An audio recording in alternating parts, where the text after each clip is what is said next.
This last generation of Switch was pretty dope for most Nintendo fans.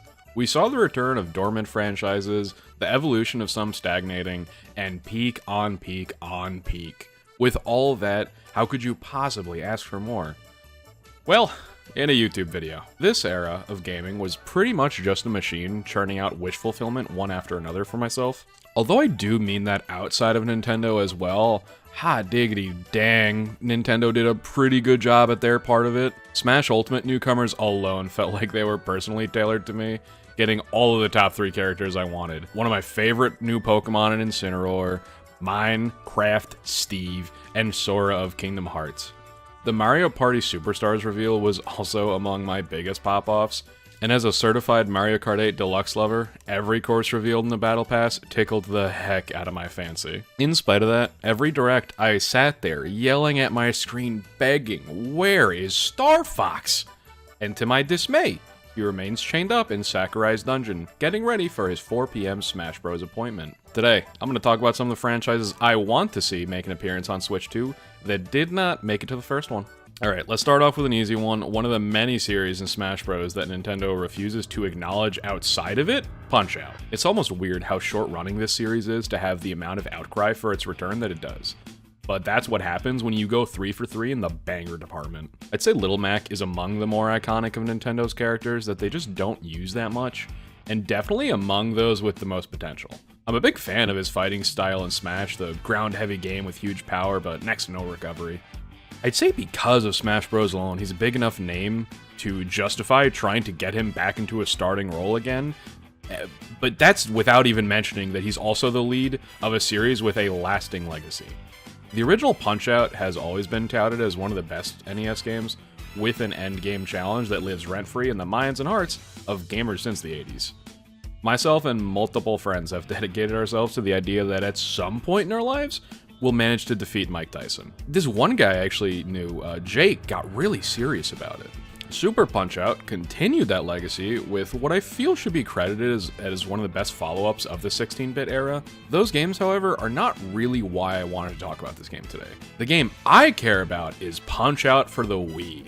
I was really into Wii boxing when it came out, so my mom brought me home Punch-Out! One day thinking maybe that'll appeal to me too. Mom, you are the goat for that. Punch-Out! For the Wii is friggin' sweet. I sat here for a few minutes trying to think of a better way to phrase that, but I can't because it's true. The silly, goofy character designs are amazing realized in 3D for the first time. Glass Joe is one of my favorite early stage fights in gaming. I think he's just absolutely such a funny concept. A perennial loser through and through who even goes by the title of Glass Joe. It's in the name. This guy stinks. King Hippo is another one that sticks out. He's one of my earliest memories I have of conquering a boss fight in a game that took a lot of learning and patience. I gotta admit, in preparation for this video, recording the gameplay for it, I was there for like half an hour trying to beat King Hippo, and like, I suck, I know, I suck, I can't beat the first boss, but he's hard, it's tough, man! The gameplay too is just one that is obviously good conceptually, because it's just a fighting game from behind the back of your fighter. Instead of other fighting games where the strategy is in the placement of your character, response and a reaction to the inputs of your opponent, it's more about pattern recognition and punishment, one where you have to wait for an opening and then capitalize. I feel like this game was set up amazingly for a sequel, and it's absolutely bananas we haven't gotten one since. There is a sentiment shared around this is because of the game's use of stereotypes amongst its characters, and I do understand that, but I think it's pretty easily avoidable. If they're worried this cast of characters wouldn't fly nowadays, then make a new cast of characters. People don't like Punch-Out! Because they like to see stereotypes reinforced. They like Punch-Out! Because it's a fun video game. I think you could pretty easily make new characters for the series that aren't based off stereotypes. All of that is if you even want to give credence to the possibility that that's why we haven't gotten a Punch-Out! Game. Which, honestly, I don't think it is. I mean, look at Street Fighter. That has been a series running strong for about as long, I think longer actually, and all of the same things could be said. Other than Nintendo, other companies also let me down on the Switch. Namely, Rockstar. What the fuck? You put GTA Trilogy on Switch, it ran like ass, and then no more GTA. We did get a really great port of Red Dead Redemption, but that's not the one I wanted. Bully is a perfect match for the Switch. It's an open world game that is closer to Nintendo's targeted demographic. It's also just extremely goddamn funny. Tell me, Hopkins, is it true you said I was inbred? No, because first cousins is legal, my friend. Legal. Yeah, okay. I think that juvenile kind of humor would fit just amazingly on a Nintendo console, as it has before on the Wii. I actually played this game for the first time very recently, thinking it would be a solid kid-friendly GTA, but hell nah. I'm gonna give the take of all time right now. Give me Bully over any Rockstar game. I'm not being at all objective here, but Bully is just a really good and simple gameplay loop with funny weapons, funny dialogue, and legitimately one of my favorite video game villains to ever do it. During the entire lifespan of the Switch, we were all begging to get some Rockstar games on here, and while I am thankful for the Red Dead 1 port, I would still love if we could get Bully next too. Back to Nintendo games. Now, guys, I'm gonna go pretty broad here, but I think we're all on the same page. GameCube. Fellas, what are we doing? Why am I not playing Shrek 2 on my Nintendo Switch? And even aside from the best GameCube game, there's also smaller titles, little indie gems like Zelda Wind Waker and Smash Bros. Melee that are not available on the platform. There must be a million different discussion threads online trying to decipher why to this day we haven't gotten some ding-dang GameCube games on NSO. Why not make some simple remasters, ports, or just do something with their mammoth-sized catalog of quality stuck in the 6th generation? Obviously, they've got a larger game plan because that isn't something they just forgot about. My personal theory is that they just hate you and are actually doing this to spite you. Yes, you in particular. You know how you love GameCube games. Well, this is your fault, so thanks, asshole. No. But, I just think they want to save GameCube on NSO until the Switch too. It could be a really good incentive to get in early or just generally a huge reveal for any direct. Since we've gone this long without that happening, or any mention of it though, it's gotta be on this list. There are dozens of GameCube games I would play right now if they were put on Switch. Every Mario Party? Yes. Smash Melee with online support? In your fucking dreams, but yeah, for sure. The games that not only haven't been ported or re-released since Gen 6, but also haven't seen many new entries in their series since then, so putting games on Switch now would be really great for marketability of those characters, and create an opportunity to create new fans while making money off the existing ones? No, actually, those ones don't interest me. I've thought a lot about how I'd want a Switch 2 GameCube release to go, and I have two simple requests. Widescreen and 60 FPS hacks if the game does not already run at 60 FPS. I have a feeling that this won't happen, but sometimes suppressing your feelings is healthy. So let's bottle that bad boy up and move on to the next one. Kid Icarus Uprising was a game with far more ambition than the small form factor of the console it was produced for could handle, or at least so I hear. I haven't played it myself, but there's a very distinct reason for that. It's a game that benefits from two sticks, and I'm not a sadist. In spite of this, I see video after video about how this game needs to be moved to a new platform, because with a higher resolution and a controller that does not actively disintegrate your joints, it could absolutely blow up. I think it's a miracle this game even exists, even in the form that it does. It was a dormant series, a director that's known to always be busy with another series that's a huge undertaking, and somehow it came out fantastic.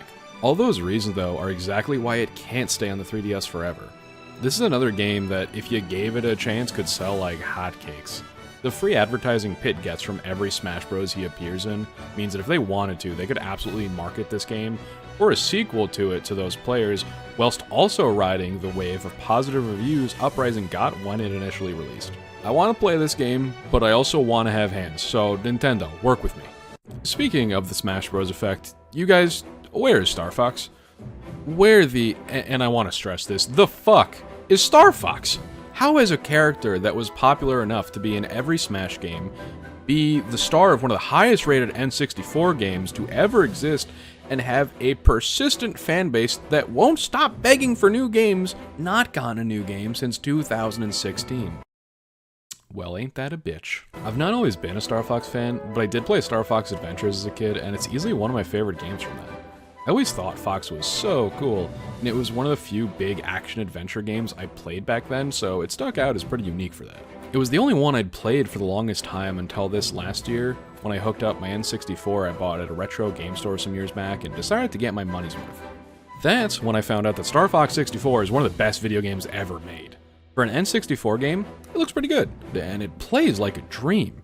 Lately, I've gotten really into roguelikes, a genre that used to completely elude me. I'm not trying to say that Star Fox 64 is a roguelike, but I do think learning to enjoy the format of just completing a run better or differently than the last time kind of makes me appreciate what made Star Fox 64 so special. You don't need to invest much time in a game like that, but each time you do, you're setting yourself up to have even more fun the next playthrough.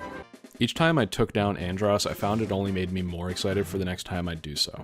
Figuring out new routes, new possibilities, seeing myself improve, it's so damn fun. The dialogue is also just the right amount of cheesy and fun and classic action movie crap that it just gets you right in the mood to play more.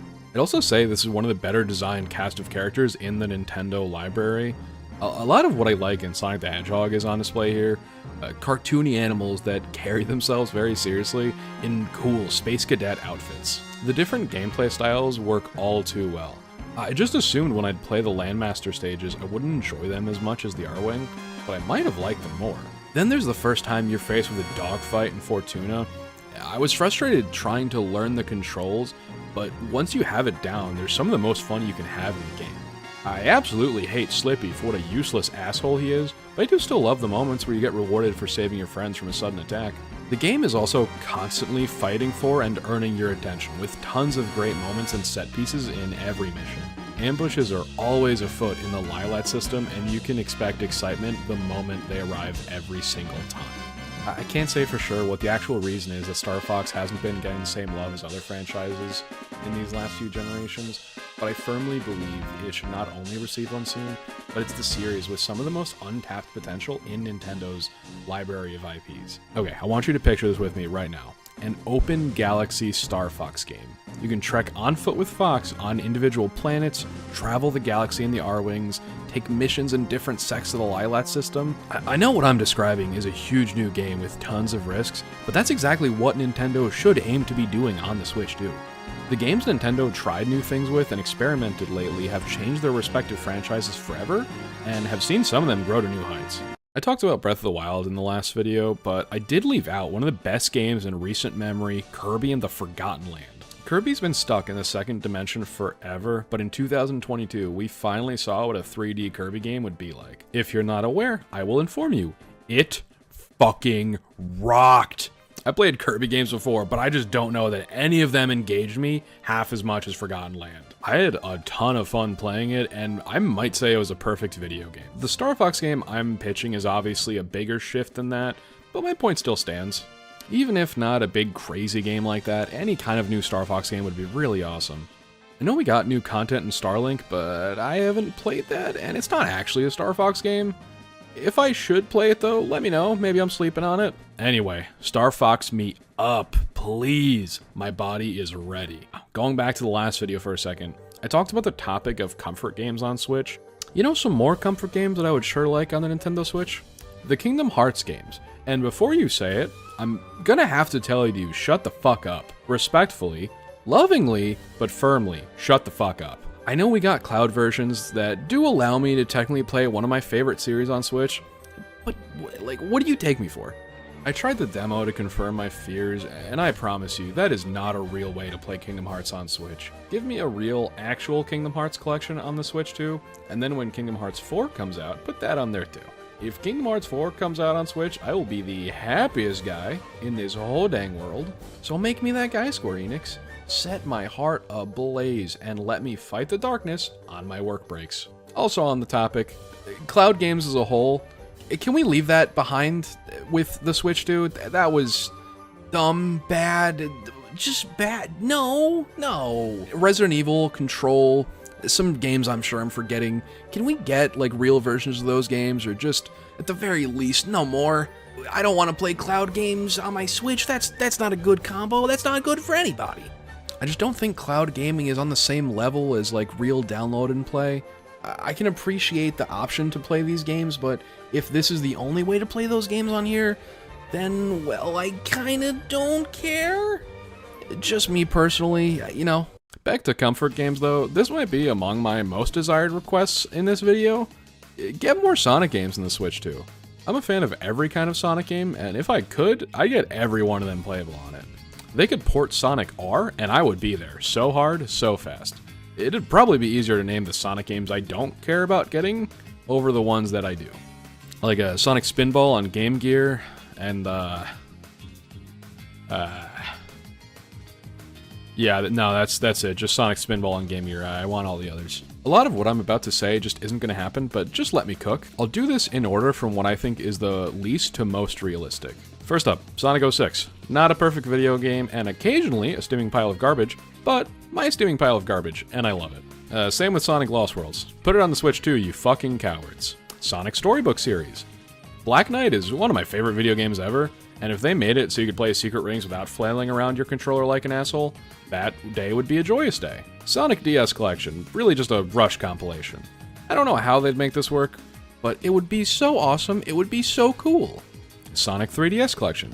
This one actually seems kind of feasible, but people care less about these games, so Sonic 3DS deserves a port to another console so I can stop picking up my 3DS, realizing the screen has a way lower resolution than I remembered, and putting it right back down. Sonic Riders Collection. I'm officially cooking now. You know it. I know it. They can smell that shit in the next room over. I'm cooking so hard. Sonic Riders is a game that remains underappreciated to this day, and if you say something mean about it, remember that you're a bad person, and Free Riders isn't real, and whoever told you it is a government plant sent to fool you. Sonic Advance Collection. Now we're into the games I actually think will happen, and it's just a matter of time. The Advance games were considered the true spiritual successors to Classic Sonic before Mania happened, and are still mostly great games. Sonic Unleashed HD and Wii versions because they're both fantastic. I'm really nervous if Sega does cave and give us Sonic Unleashed re-release. They're going to leave out the Wii version, which would stink, because that one is also fantastic. Lastly, and most importantly, Sonic Adventure Collection.